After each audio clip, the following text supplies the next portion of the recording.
want to support the platform just in case anything like this happens again, you can do it by way of PayPal, Patreon, Cash App, and also by the Anchor.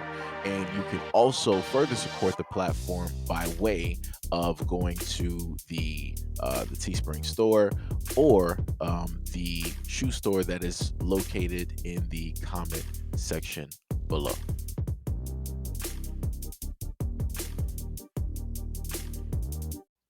Also, I just want to say this for any black people out there that weren't speaking up for the things that were happening with Kyrie and Kanye, just always have that same energy from now, from when you started up until you leave this planet. And don't switch up when you start to see other people speaking up and standing up. And especially don't switch up when you see one man, aka the honorable minister, speaking up for both of these brothers. Please don't switch up. Stay on that same energy that you've always kept. Stay 10 toes down. So what it say down there? It said the co-founder and chairman of Nike, Phil Knight, on Kyrie Irving. Kyrie stepped over the line. It's kind of that simple. He made some statements that we just can't abide by, and that's why we ended the relationship. So he overstepped the line, right? He didn't state anything. He didn't say anything at all.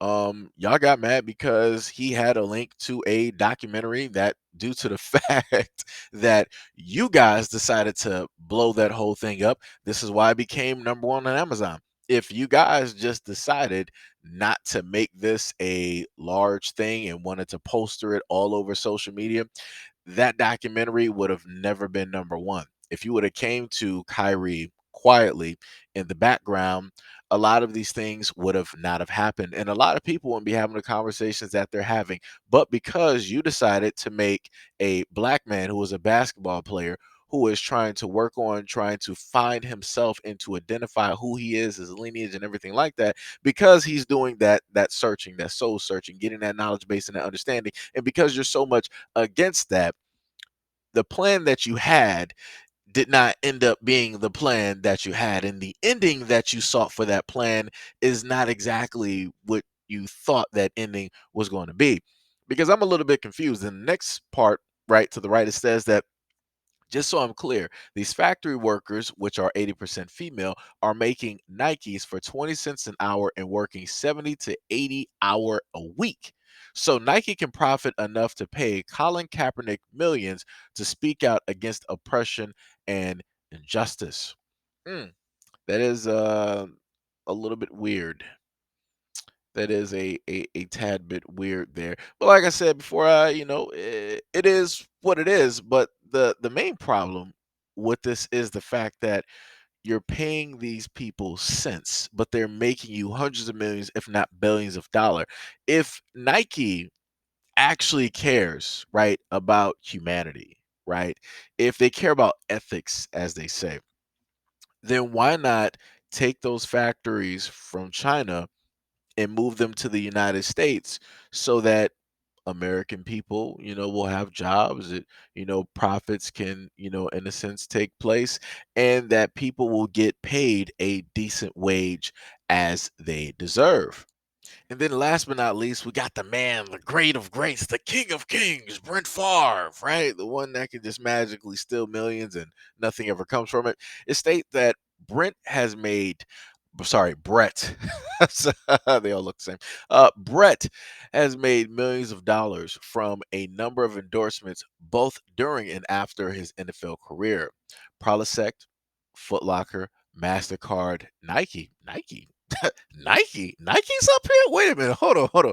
Nike. Um, does Brett Favre still have a endorsement deal with you? Are you guys still selling his stuff? I'm just wondering. Because if we're going to talk about ethics, if we're going to talk about actually caring, Brett Favre has stolen millions, if not what, hundreds of millions of dollars from people. And I'm a little bit confused. Maybe I might have embellished on a number, but it is what it is. I'm just saying that this man has stole money from people who actually needed it. He stole from a community. He stole from the government. And for him to even be getting any type of royalties or residuals from whatever is still being brought, out there that has his name or likeness or whatever is clear cut ridiculous, and it needs to stop pronto. But because Brett didn't cross that line, right? That specific line, that's why more than likely he still has that endorsement. See, what they're telling you is Nike's like, you know what? Yeah, we can sit up there and pay, some Asian women, cents on a dollar and make billions off of them while, whatever happens, happens.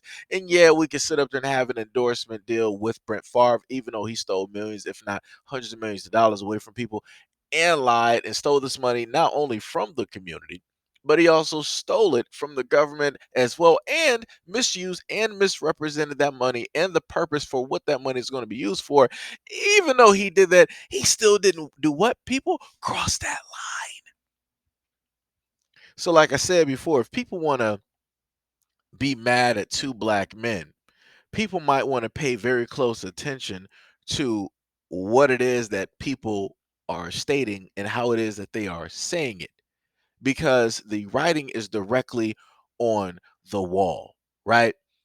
For Kyrie's case and Kanye's case, you can't go out there and speak, certain types of talk, right? Because you're crossing a line. But if you're Brent Favre and you're white and you decide that you want to embellish and you want to lie, you want to steal money not only from a community that needs it, but also from the government as well, and lie about the reason on why it is that you did it, and also your affiliates, you can do all of that, not face any type of jail time, really not even face any type of backlash, nor is anybody going to try to take any contracts or any endorsements, nor is anybody going to try to stop your money flow. Why? Because you didn't cross that line. That's what it is. That's what it is. So if people want to fight against and basically state that certain things are lies and people are fabricating certain things, I'm just stating, obviously, I'm just paying attention to the writing on the wall. Like I said before, it's pretty obvious. Some people, like to say Kanye once had a song that said, "No one man should have all that power." You know, clearly, power is out there. Somebody is holding and wielding that power. I don't know who it is. Somebody would have to point to me. Somebody would have to, give me a picture. Somebody would have to show me exactly who these people are. But obviously, there's power out there. There's control out there. And somebody can dictate what can happen and what's not going to happen, what maybe can happen. That's clearly what I'm seeing. But I digress. I digress. I'm just a simple black man. I don't got no proof of nothing. I'm just sitting up here talking.